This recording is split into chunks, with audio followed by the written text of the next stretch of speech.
7. Le souverain sacrificateur dit: Les choses sont-elles ainsi? Étienne répondit: Hommes, frères et pères, écoutez. Le Dieu de gloire apparut à notre père Abraham lorsqu'il était en Mésopotamie, avant qu'il s'établît à Charan. Et il lui dit: Quitte ton pays et ta famille, et va dans le pays que je te montrerai. Il sortit alors du pays des Chaldéens et s'établit à Charan. De là, après la mort de son père, Dieu le fit passer dans ce pays que vous habitez maintenant. Il ne lui donna aucune propriété en ce pays, pas même de quoi poser le pied. Mais il lui promit de lui en donner la possession et à sa postérité après lui, quoiqu'il n'eût point d'enfant. Dieu parla ainsi. Sa postérité séjournera dans un pays étranger. On la réduira en servitude et on la maltraitera pendant 400 ans. Mais la nation à laquelle ils auront été asservis, c'est moi qui la jugerai, dit Dieu. Après cela, ils sortiront et ils me serviront dans ce lieu-ci. Puis Dieu donna à Abraham l'alliance de la circoncision. Et ainsi, Abraham, ayant engendré Isaac, le circoncit le 8e jour. Isaac engendra et circoncit Jacob, et Jacob les 12 patriarches. Les patriarches, jaloux de Joseph, le vendirent pour être emmené en Égypte. Mais Dieu fut avec lui, et le délivra de toutes ses tribulations. Il lui donna de la sagesse, et il lui fit trouver grâce devant Pharaon, roi d'Égypte, qu'il établit gouverneur d'Égypte et de toute sa maison. Il survint une famine dans tout le pays d'Égypte, et dans celui de Canaan. La détresse était grande, et nos pères ne trouvaient pas de quoi se nourrir. Jacob apprit qu'il y avait du blé en Égypte, et il y envoya nos pères une première fois. Et la seconde fois, Joseph fut reconnu par ses frères, et Pharaon sut de quelle famille il était. Puis Joseph envoya chercher son père, Jacob, et toute sa famille, composée de 75 personnes. Jacob descendit en Égypte, où il mourut, ainsi que nos pères. Et ils furent transportés à Sichem, et déposés dans le sépulcre qu'Abraham avait acheté, à prix d'argent, des fils des morts, pères de Sichem. Le temps approchait où devait s'accomplir la promesse que Dieu avait faite à Abraham, et le peuple s'accrut et se multiplia en Égypte, jusqu'à ce que parut un autre roi, qui n'avait pas connu Joseph. Ce roi, usant d'artifices contre notre race, maltraita nos pères, au point de leur faire exposer leurs enfants pour qu'ils ne vécussent pas. À cette époque naquit Moïse, qui était beau aux yeux de Dieu. Il fut nourri 3 mois dans la maison de son père, et quand il eut été exposé, la fille de Pharaon le recueillit, et l'éleva comme son fils. Moïse fut instruit dans toute la sagesse des Égyptiens, et il était puissant en parole et en œuvre. Il avait 40 ans lorsqu'il lui vint dans le cœur de visiter ses frères, les fils d'Israël. Il en vit un qu'on outrageait et prenant sa défense, il vengea celui qui était maltraité et frappa l'Égyptien. Il pensait que ses frères comprendraient que Dieu leur accordait la délivrance par sa main, mais ils ne comprirent pas. Le jour suivant, il parut au milieu d'eux comme ils se battaient. Il les exhorta à la paix. « Hommes, dit-il, vous êtes frères.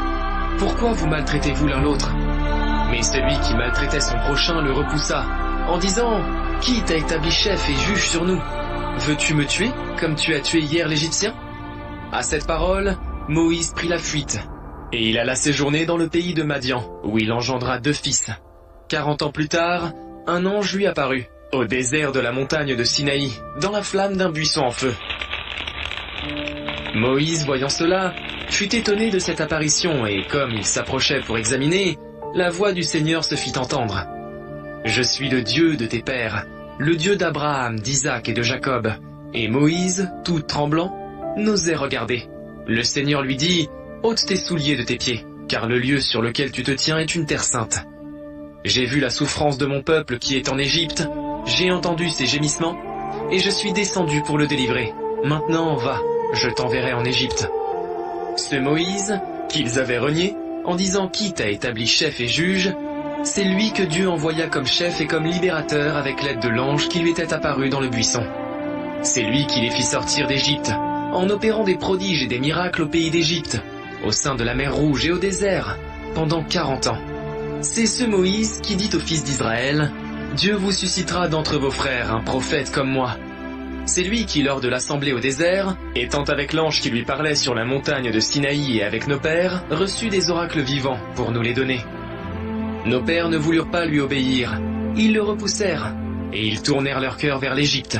en disant à Aaron, « Faites-nous des dieux qui marchent devant nous, car ce Moïse, qui nous a fait sortir du pays d'Égypte, nous ne savons ce qu'il est devenu. » Et en ces jours-là, ils firent un veau.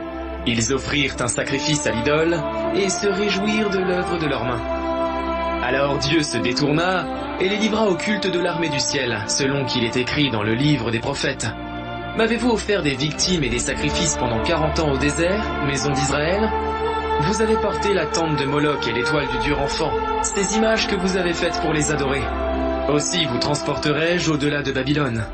Nos pères avaient au désert le tabernacle du témoignage, comme l'avait ordonné celui qui dit à Moïse de le faire d'après le modèle qu'il avait vu. Et nos pères, l'ayant reçu, l'introduisirent sous la conduite de Josué, dans le pays qui était possédé par les nations que Dieu chassa devant eux. Et il y resta jusqu'au jour de David. David trouva grâce devant Dieu, et demanda d'élever une demeure pour le Dieu de Jacob. Et ce fut Salomon qui lui bâtit une maison. Mais le Très-Haut n'habite pas dans ce qui est fait de main d'homme, comme dit le prophète.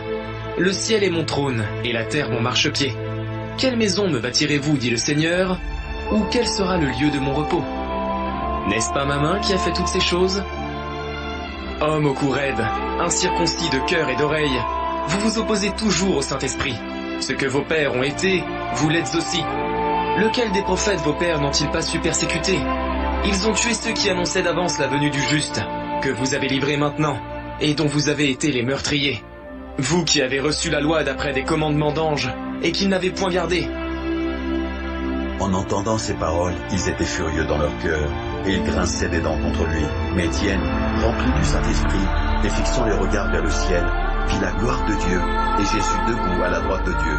Et il dit, « Voici, je vois les cieux ouverts, et le Fils de l'homme debout à la droite de Dieu. » Ils poussèrent alors de grands cris en se bouchant les oreilles, et ils se précipitèrent tous ensemble sur lui, le traînèrent hors de la ville, et le lapidèrent. Les témoins déposèrent leurs vêtements aux pieds d'un jeune homme, nommé Saul, et ils lapidaient Étienne qui priait et disait, « Seigneur Jésus, reçois mon esprit. » Puis s'étant mis à genoux, il s'écria d'une voix forte, « Seigneur, ne leur impute pas ce péché. » Et après ces paroles, il s'endormit.